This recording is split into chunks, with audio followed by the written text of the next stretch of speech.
சங்கீதம் 32ஆம் அதிகாரம் 1ஆம் வசனம் முதல் 11ஆம் வசனம் வரை.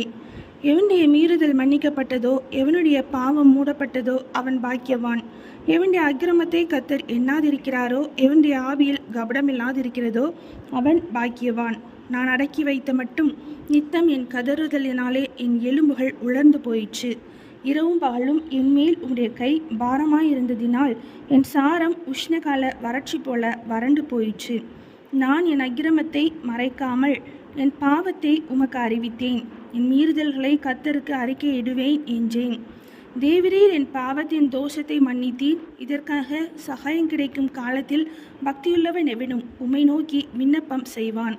அப்பொழுது மிகுந்த ஜலப்பிரவாகம் வந்தாலும் அது அவனை அணுகாது. நீர் எனக்கு மறைவிடமாயிருக்கிறீர்.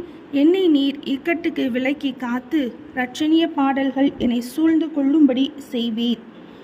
நான் உனக்கு போதித்து நீ நடக்க வேண்டிய வழியை உனக்கு காட்டுவேன். உன்மேல் என் கண்ணை வைத்து உனக்கு ஆலோசனை சொல்லுவேன். வாரினாலும் கடிவாளத்தினாலும் வாய் கட்டப்பட்டால் ஒழிய உன்கிட்ட சேராத புத்தியில்லாத குதிரையைப் போலவும் கோவேறு கழுதையைப் போலவும் இருக்க வேண்டாம். துன்மார்கனுக்கு அநேக வேதனைகள் உண்டு. கர்த்தரை நம்பியிருக்கிறவனையோ கிருபை சூழ்ந்து கொள்ளும். நீதிமான்களே, கர்த்தருக்குள் மகிழ்ந்து களி கூறுங்கள். செம்மையான இருதயம் உள்ளவர்களே, நீங்கள் எல்லாரும் ஆனந்த முழக்கமிடுங்கள். சங்கீதம் 32ஆம் அதிகாரம் முடிந்தது.